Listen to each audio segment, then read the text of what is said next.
Assalamualaikum warahmatullahi wabarakatuh. Selamat pagi semua. Hari ini kami akan menjelaskan tentang teori Malthus. Latar belakang teori Malthus. Malthus berpandangan bahwa kaum pemilik modal adalah tokoh sentral dalam pembangunan ekonomi itu. Jika para pemodal atau kaum kapitalis ini dibebaskan berusaha, usahanya itu akan dengan sendirinya memberi manfaat kepada masyarakat di sekitarnya. Misalnya, jika sebuah pabrik didirikan, pabrik itu akan mengambil penduduk sekitarnya sebagai tenaga kerja. Lalu akan dibangun pula jalan, didirikan sekolah, masjid, rumah sakit, dan sebagainya. Semakin besar pabrik atau perusahaan itu, semakin makmur pula penduduk di sekitarnya. Menurut Malthus, proses pembangunan ekonomi adalah suatu turunnya aktivitas ekonomi lebih dari sekadar lancar tidaknya aktivitas ekonomi. Dalam teori ini, Malthus tidak menggambarkan adanya gerakan perekonomian menuju keadaan stasioner, melainkan adanya kemerosotan beberapa kali sebelum mencapai tingkat tertinggi dari pembangunan.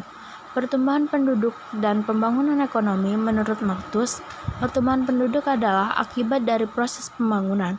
Namun, pertambahan penduduk tidak bisa terjadi tanpa peningkatan kesejahteraan yang sebanding. Jika tingkat akumulasi modal meningkat, permintaan atas tenaga kerja juga meningkat. Kondisi demikian mendorong pertumbuhan penduduk. Akan tetapi, pertumbuhan penduduk akan meningkatkan kesejahteraan hanya bila pertumbuhan tersebut meningkatkan permintaan efektif. Perkembangan teori Malthus. Pemikiran Malthus telah berkembang kemana-mana, terutama di Amerika Serikat yang baru saja merdeka sesudah sekian lamanya menjadi koloni Inggris. Di Amerika Serikat ini dijalankan metode pembangunan ekonomi liberal ciptaan Adam Smith menurut resep Malthus. Teori kependudukan Malthus ini banyak diadopsi oleh negara-negara tergolong maju, seperti Kanada, Jepang, Australia, Inggris, Prancis, Jerman, Swiss, Belanda, dan negara-negara Eropa Barat lainnya. Pemerintah negara-negara tersebut dalam kependudukannya menganut kebijakan antinatalitas, artinya pemerintah berusaha untuk menekankan tingkat kelahiran secara ketat. Oleh karena itu, jumlah penduduk di negara-negara tersebut konstan, bahkan jumlah penduduknya cenderung mengalami penurunan dari tahun ke tahun.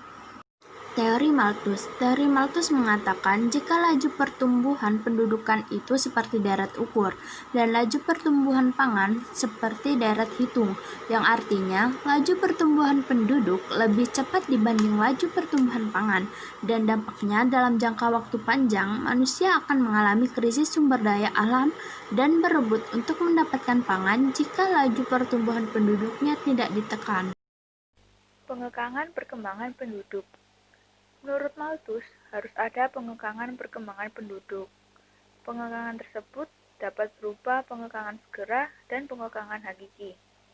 Yang dimaksud dengan pengekangan hakiki adalah pangan. Sedangkan bentuk pengekangan segera adalah bentuk preventive check dan positive check. 1. Preventive check. Preventive check adalah pengurangan penduduk melalui penekanan kelahiran. Preventive check timbul karena kemampuan penalaran manusia sehingga dapat meramalkan akibat-akibat yang akan terjadi di kemudian hari.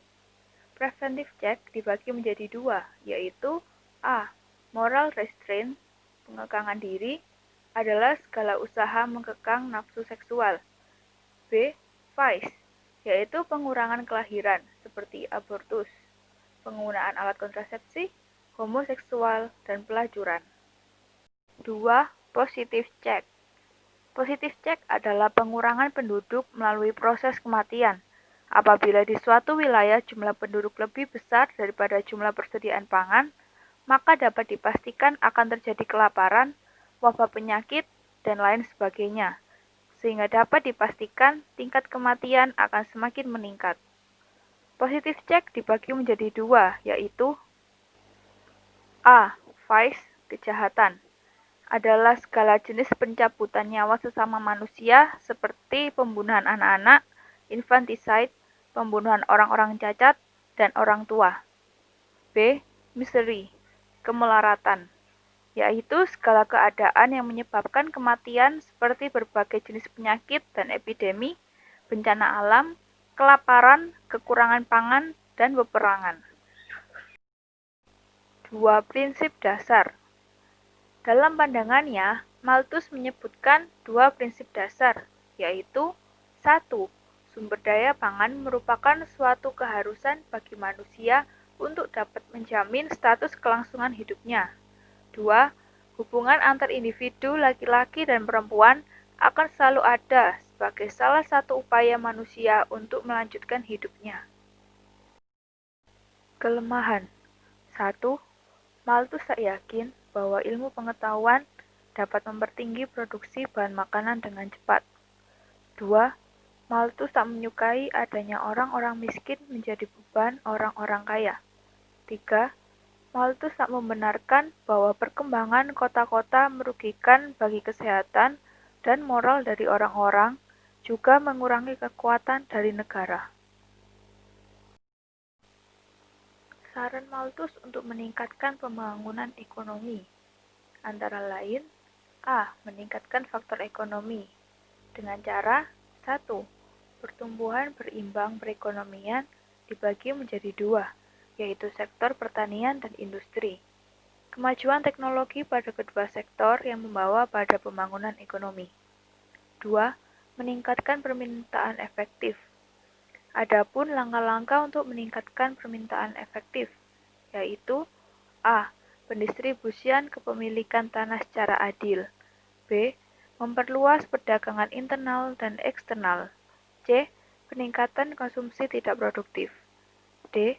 Peningkatan kesempatan kerja melalui rencana pekerjaan umum. B. Meningkatkan faktor non-ekonomi. Faktor non-ekonomi seperti pendidikan, standar moral, kebiasaan bekerja keras, administrasi yang baik, dan hukum yang efisien. Sekian penjelasan dari kami mengenai teori Malthus. Jika ada pertanyaan, silakan bertanya melalui chat di WA Group. Mohon maaf apabila ada kesalahan. Kami ucapkan terima kasih dan wassalamualaikum warahmatullahi wabarakatuh.